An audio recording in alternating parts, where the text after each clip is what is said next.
The Impotence of Being Ernest is the 13th episode of the 4th season of The Golden Girls. This is directed by Steve Zuckerman, and there will be some spoilers as I talk about what happens in this.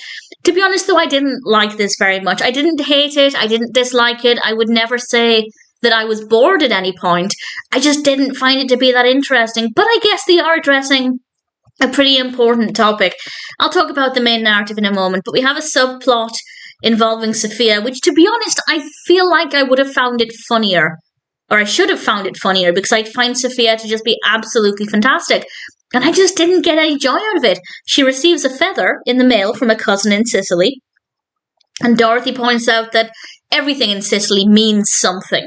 So this feather has to have a hidden meaning, a dark meaning, and, well, potentially dark meaning.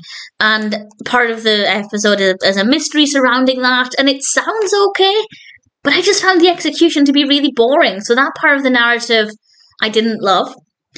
The other part, the main part, focuses on Rose, and she's dating somebody called Ernie.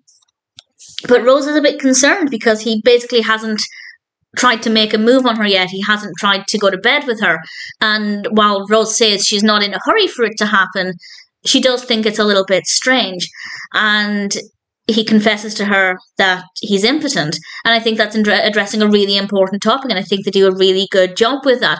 Having said that, I don't know if it's the most realistic, because it gets a little bit interesting. It's very slow for a lot of it, but eventually they're in this restaurant and they're talking. Their conversation is very hot and heavy, and all of a sudden, he's no longer impotent. And I feel like it wouldn't work like that, so I don't know. I mean, I could be wrong. I could be completely wrong about that.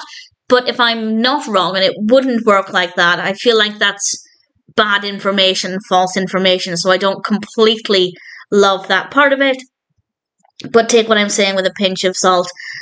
And then, I don't know if I like what happened next, but I certainly hadn't expected it. And that meant it was at the very least quite interesting, because Ernie decides that Rose has awoken in him something different, and he's going to use this now to go back and try and get with his wife. Because after the divorce, his wife never moved on to anybody else. So he's using this opportunity to try and get back with her, and that's not great. That's not okay. He basically used Rose, and I don't love that. But I do, I do love Rose's response to that. I thought her response was very funny, very, very well done. The comment about how if he can find it, he can have his manhood back, I rather liked. And she had a few negative things to say about him once he was out of the room, of course. And obviously, everybody came to Rose's rescue and was there to support her, and that's exactly what I like to see. So I'd say the last few minutes were pretty decent, but everything leading up to that I didn't really care for. I didn't think it was interesting. I didn't think it was very funny. But as I said, I can't deny that they are addressing an important topic, but I don't necessarily know if it's completely factually correct. Kind of hot and heavy conversation in a restaurant really cure impotence? I doubt it, but nevertheless, this is what happens with Rose and Ernie. So it's not my favourite episode. I didn't hate it. I wasn't bored. I just didn't find it to be that interesting. But I can't deny that it's addressing a topic that's worth addressing. So it's not terrible.